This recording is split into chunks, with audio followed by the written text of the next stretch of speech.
ان سے کہہ دو کہ خدا کی ہدایت یعنی دین اسلام ہی ہدایت ہے۔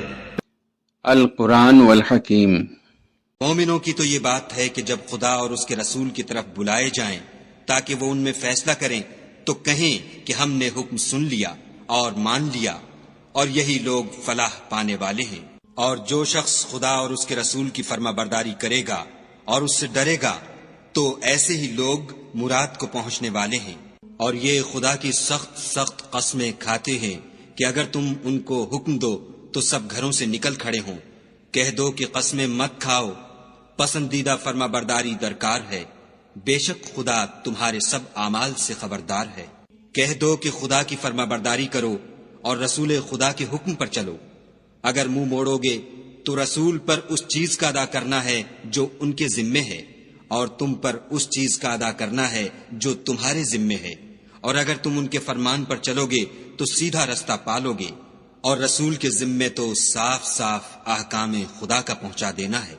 جو لوگ تم میں سے ایمان لائے اور نیک کام کرتے رہے ان سے خدا کا وعدہ ہے کہ ان کو ملک کا حاکم بنا دے گا جیسا ان سے پہلے لوگوں کو حاکم بنایا تھا، اور ان کے دین کو جسے اس نے ان کے لیے پسند کیا ہے مستحکم و پائیدار کرے گا، اور خوف کے بعد ان کو امن بخشے گا۔ وہ میری عبادت کریں گے اور میرے ساتھ کسی چیز کو شریک نہ بنائیں گے، اور جو اس کے بعد کفر کرے تو ایسے لوگ بدکردار ہیں۔ اور نماز پڑھتے رہو اور زکوٰۃ دیتے رہو اور پیغمبر خدا کے فرمان پر چلتے رہو تاکہ تم پر رحمت کی جائے، اور ایسا خیال نہ کرنا کہ کافر لوگ ہم کو زمین میں مغلوب کر دیں گے، یہ جا ہی کہاں سکتے ہیں، ان کا ٹھکانہ دوزخ ہے اور وہ بہت برا ٹھکانہ ہے۔ مومنو، تمہارے غلام، لونڈیاں اور جو بچے تم میں سے بلوغ کو نہیں پہنچے 3 دفعہ یعنی 3 اوقات میں تم سے اجازت لیا کریں، ایک تو نماز صبح سے پہلے، اور دوسرے گرمی کی دوپہر کو جب تم کپڑے اتار دیتے ہو، اور تیسرے عشاء کی نماز کے بعد۔ یہ 3 وقت تمہارے پردے کے ہیں، ان کے آگے پیچھے یعنی دوسرے وقتوں میں نہ تم پر کچھ گناہ ہے اور نہ ان پر کہ کام کاج کے لیے ایک دوسرے کے پاس آتے رہتے ہو۔ اس طرح خدا اپنی آیتیں کھول کھول کر بیان فرماتا ہے، اور خدا بڑا علم والا اور بڑا حکمت والا ہے۔ اور جب تمہارے لڑکے بالغ ہو جائیں تو ان کو بھی اسی طرح اجازت لینی چاہیے جس طرح ان سے اگلے یعنی بڑے آدمی اجازت حاصل کرتے رہے ہیں۔ اس طرح خدا تم سے اپنی آیتیں کھول کھول کر بیان فرماتا ہے، اور خدا جاننے والا اور حکمت والا ہے۔ اور بڑی عمر کی عورتیں جن کو نکاح کی توقع نہیں رہی اور وہ کپڑے اتار کر سر ننگا کر لیا کریں تو ان پر کچھ گناہ نہیں، بشرطے کہ اپنی زینت کی چیزیں نہ ظاہر کریں، اور اگر اس سے بھی بچیں تو یہ ان کے حق میں بہتر ہے، اور خدا سنتا جانتا ہے۔ نہ تو اندھے پر کچھ گناہ ہے اور نہ لنگڑے پر اور نہ بیمار پر اور نہ خود تم پر کہ اپنے گھروں سے کھانا کھاؤ، یا اپنے باپوں کے گھروں سے، یا اپنی ماؤں کے گھروں سے، یا بھائیوں کے گھروں سے، یا اپنی بہنوں کے گھروں سے، یا اپنے چچاؤں کے گھروں سے، یا اپنی پھپھیوں کے گھروں سے، یا اپنے ماموؤں کے گھروں سے، یا اپنی خالاؤں کے گھروں سے، یا اس گھر سے جس کی کنجیاں تمہارے ہاتھ میں ہوں، یا اپنے دوستوں کے گھروں سے، اور اس کا بھی تم پر کچھ گناہ نہیں کہ سب مل کر کھانا کھاؤ یا جدا جدا۔ اور جب گھروں میں جایا کرو تو اپنے گھر والوں کو سلام کیا کرو، یہ خدا کی طرف سے مبارک اور پاکیزہ تحفہ ہے۔ اس طرح خدا اپنی آیتیں کھول کھول کر بیان فرماتا ہے تاکہ تم سمجھو۔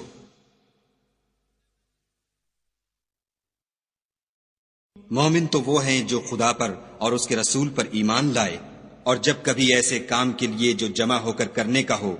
پیغمبر خدا کے پاس جمع ہوں تو ان سے اجازت لیے بغیر چلے نہیں جاتے۔ اے پیغمبر صلی اللہ علیہ وآلہ وسلم، جو لوگ تم سے اجازت حاصل کرتے ہیں وہی خدا پر اور اس کے رسول پر ایمان رکھتے ہیں۔ سو جب یہ لوگ تم سے کسی کام کے لیے اجازت مانگا کریں تو ان میں سے جسے چاہا کرو اجازت دے دیا کرو، اور ان کے لیے خدا سے بخشش مانگا کرو،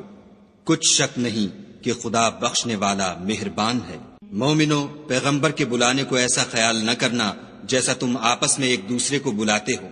بے شک خدا کو وہ لوگ معلوم ہیں جو تم میں سے آنکھ بچا کر چل دیتے ہیں۔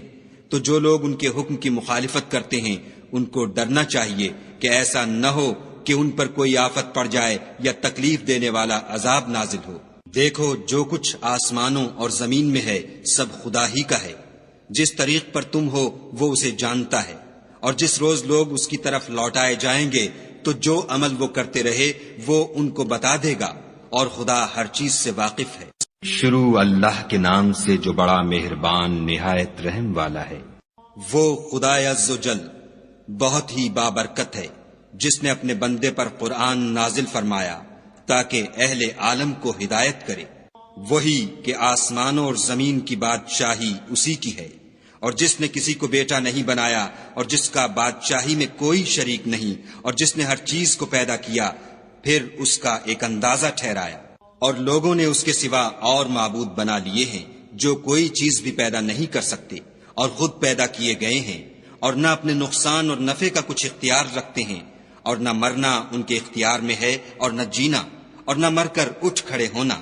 اور کافر کہتے ہیں کہ یہ قرآن من گھڑت باتیں ہیں جو اس مدعی رسالت نے بنا لی ہیں، اور لوگوں نے اس میں اس کی مدد کی ہے۔ یہ لوگ ایسا کہنے سے ظلم اور جھوٹ پر اتر آئے ہیں، اور کہتے ہیں کہ یہ پہلے لوگوں کی کہانیاں ہیں جن کو اس نے جمع کر رکھا ہے، اور وہ صبح شام اس کو پڑھ پڑھ کر سنائی جاتی ہیں۔ کہہ دو کہ اس کو اس نے اتارا ہے جو آسمانوں اور زمین کی پوشیدہ باتوں کو جانتا ہے، بے شک وہ بخشنے والا مہربان ہے۔ اور کہتے ہیں یہ کیسا پیغمبر ہے کہ کھانا کھاتا ہے اور بازاروں میں چلتا پھرتا ہے، اس پر کوئی فرشتہ کیوں نازل نہیں کیا گیا کہ اس کے ساتھ ہدایت کرنے کو رہتا؟ یا اس کی طرف آسمان سے خزانہ اتارا جاتا، یا اس کا کوئی باغ ہوتا کہ اس میں سے کھایا کرتا۔ اور ظالم کہتے ہیں کہ تم تو ایک جادو زدہ شخص کی پیروی کرتے ہو۔ اے پیغمبر صلی اللہ علیہ وآلہ وسلم، دیکھو تو یہ تمہارے بارے میں کس کس طرح کی باتیں کرتے ہیں، سو گمراہ ہو گئے اور رستہ نہیں پا سکتے۔ وہ خدا بہت بابرکت ہے جو اگر چاہے تو تمہارے لیے اس سے بہتر چیزیں بنا دے، یعنی باغات جن کے نیچے نہریں بہہ رہی ہوں، نیز تمہارے لیے محل بنا دے۔ بلکہ یہ تو قیامت ہی کو جھٹلاتے ہیں، اور ہم نے قیامت کے جھٹلانے والوں کے لیے دوزخ تیار کر رکھی ہے۔ جس وقت وہ ان کو دور سے دیکھے گی تو غضبناک ہو رہی ہوگی، اور یہ اس کے جوش غضب اور چیخنے چلانے کو سنیں گے۔ اور جب یہ دوزخ کی کسی تنگ جگہ میں زنجیروں میں جکڑ کر ڈالے جائیں گے تو وہاں موت کو پکاریں گے۔ آج ایک ہی موت کو نہ پکارو، بہت سی موتوں کو پکارو۔ پوچھو کہ یہ بہتر ہے یا بہشت جاودانی جس کا پرہیزگاروں سے وعدہ ہے؟ یہ ان کے عملوں کا بدلہ اور رہنے کا ٹھکانہ ہوگا۔ وہاں جو چاہیں گے ان کے لیے میسر ہوگا، ہمیشہ اس میں رہیں گے۔ یہ وعدہ خدا کو پورا کرنا لازم ہے اور اس لائق ہے کہ مانگ لیا جائے۔ اور جس دن خدا ان کو اور ان کو جنہیں یہ خدا کے سوا پوجتے ہیں جمع کرے گا تو فرمائے گا، کیا تم نے میرے ان بندوں کو گمراہ کیا تھا یا یہ خود گمراہ ہو گئے تھے؟ وہ کہیں گے، تو پاک ہے، ہمیں یہ بات شایع نہ تھی کہ تیرے سوا اوروں کو دوست بناتے، لیکن تو نے ہی ان کو اور ان کے باپ دادا کو برتنے کو نعمتیں دیں، یہاں تک کہ وہ تیری یاد کو بھول گئے، اور یہ ہلاک ہونے والے لوگ تھے۔ تو کافرو، انہوں نے تو تم کو تمہاری بات میں جھٹلا دیا، بس اب تم عذاب کو نہ پھیر سکتے ہو نہ کسی سے مدد لے سکتے ہو، اور جو شخص تم میں سے ظلم کرے گا ہم اس کو بڑے عذاب کا مزہ چکھائیں گے۔ اور ہم نے تم سے پہلے جتنے پیغمبر بھیجے ہیں سب کھانا کھاتے تھے اور بازاروں میں چلتے پھرتے تھے، اور ہم نے تمہیں ایک دوسرے کے لیے آزمائش بنایا، کیا تم صبر کرو گے؟ اور تمہارا پروردگار تو دیکھنے والا ہے۔ انما كان قول المؤمنين اذا دعوا الى الله ورسوله ليحكم بينهم ان يقولوا سمعنا واطعنا واولئك هم المفلحون ومن يطع الله ورسوله ويخشى الله ويتقه فأولئك هم الفائزون وأقسموا بالله جهد أيمانهم لئن أمرتهم ليخرجن قل لا تقسموا طاعة معروفة ان اللہ خبیر بما تعملون قل اطیعوا اللہ واطیعوا الرسول فإن تولوا فإنما عليه ما حمل وعليكم ما حملتم وإن تطيعوه تهتدوا وما على الرسول إلا البلاغ المبين. وعد الله الذين آمنوا منكم وعملوا الصالحات ليستخلفنهم في الأرض كما استخلف الذين من قبلهم وليمكنن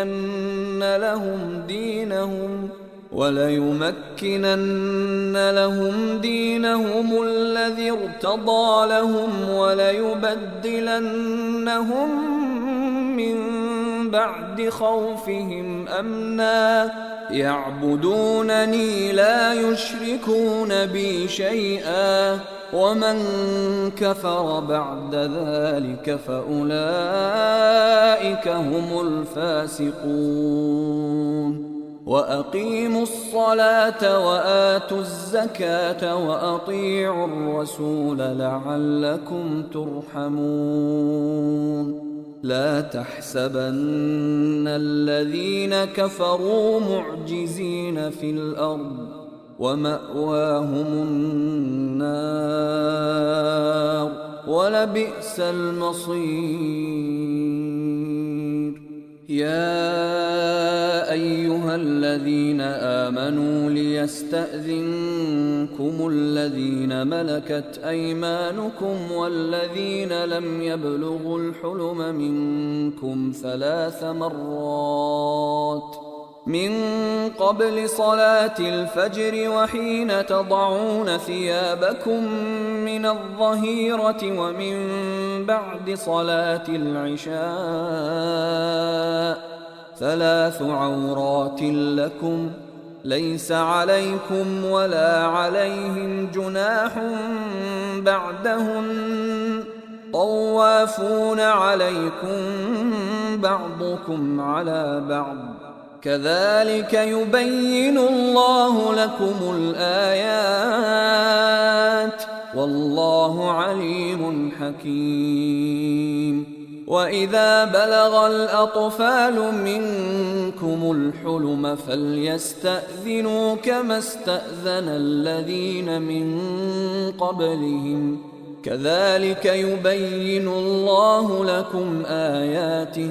والله عليم حكيم. والقواعد من النساء اللاتي لا يرجون نكاحا فليس عليهن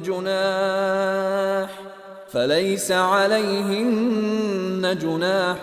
أن يضعن ثيابهن غير متبرجات بزينة وأن يستعففن خير لهم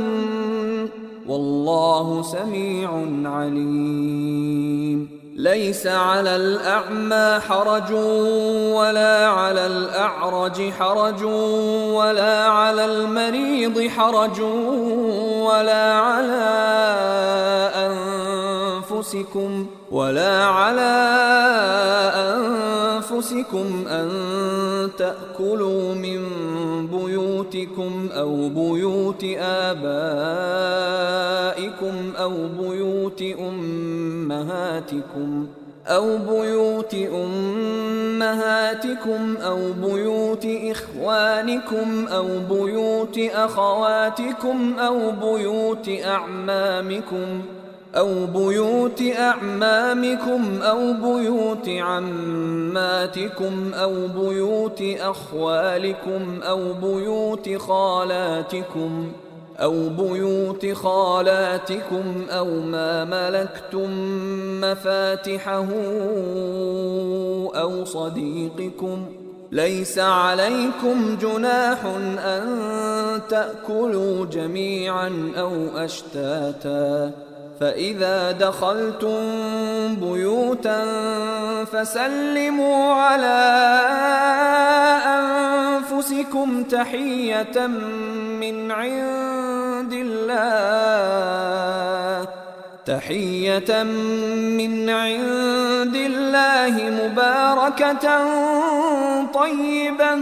كذلك يبين الله لكم الآيات لعلكم تعقلون إنما المؤمنون الذين آمنوا بالله ورسوله وإذا كانوا معه على أمر جامع لم يذهبوا حتى يستأذنوه إن الذين يستأذنونك أولئك الذين يؤمنون بالله ورسوله فإذا استأذنوك لبعض شأنهم فأذن لمن شئت منهم واستغفر لهم الله إن الله غفور رحيم لا تجعلوا دعاء الرسول بينكم كدعاء بعضكم بعضا قد يعلم الله الذين يتسللون منكم لواذا فليحذر الذين يخالفون عن أمره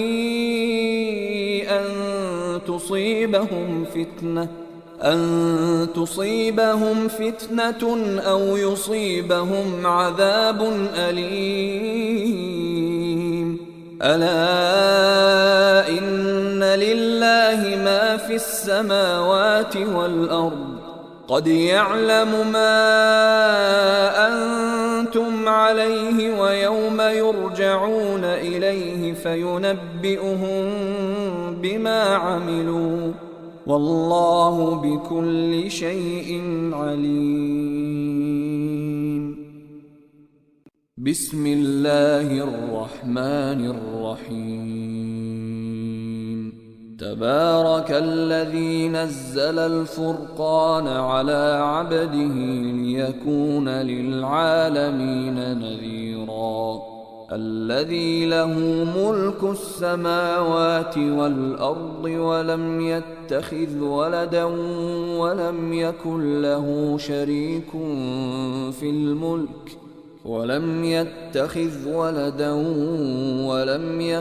له شريك في الملك وخلق كل شيء فقدره تقديرا واتخذوا من دونه آلهة لا يخلقون شيئا وهم يخلقون ولا يملكون لأنفسهم ضرا ولا نفعا ولا يملكون موتا ولا حياة ولا نشورا وقال الذين كفروا إن هذا إلا إفك افتراه وأعانه عليه قوم آخرون فقد جاءوا ظلما وزورا وقالوا أساطير الأولين اكتتبها فهي تملى عليه بكرة وأصيلا قل أنزله الذي يعلم السر في السماوات والأرض إنه كان غفورا رحيما وقالوا ما لهذا الرسول يأكل الطعام ويمشي في الأسواق لولا أنزل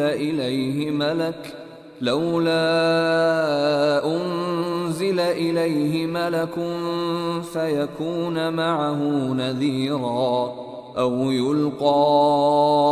إليه كنز أو تكون له جنة يأكل منها وقال الظالمون إن تتبعون إلا رجلا مسحورا انظر كيف ضربوا لك الأمثال فضلوا فلا يستطيعون سبيلا تبارك الذي إن شاء جعل لك خيرا من ذلك جنات تجري من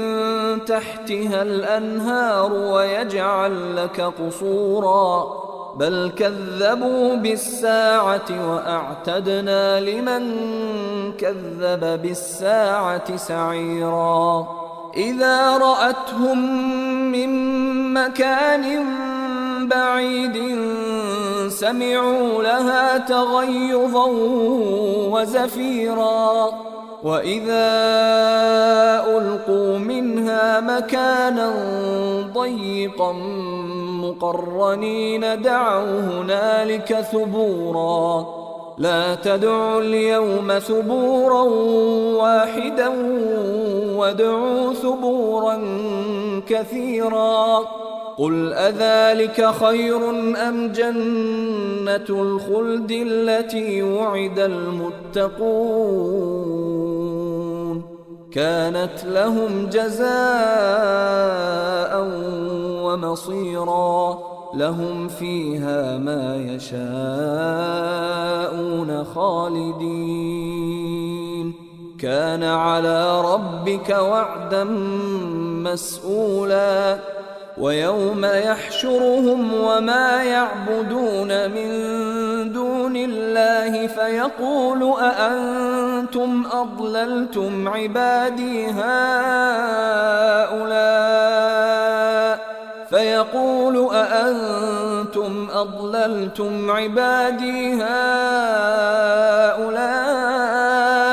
أم هم ضلوا السبيل قالوا سبحانك ما كان ينبغي لنا أن نتخذ من دونك من أولياء ولكن متعتهم وآباءهم حتى نسوا الذكر وكانوا قوما بورا فقد كذبوكم بما تقولون فما تستطيعون صرفا ولا نصرا ومن يظلم منكم نذقه عذابا كبيرا وما أرسلنا قبلك من المرسلين إلا إنهم ليأكلون الطعام ويمشون في الأسواق وجعلنا بعضكم لبعض فتنة أتصبرون وكان ربك بصيرا صدق الله العظيم وما خلقت الجن والإنس إلا ليعبدون और मैंने जिन्न और इंसानों को इसलिए पैदा किया है कि मेरी इबादत करें।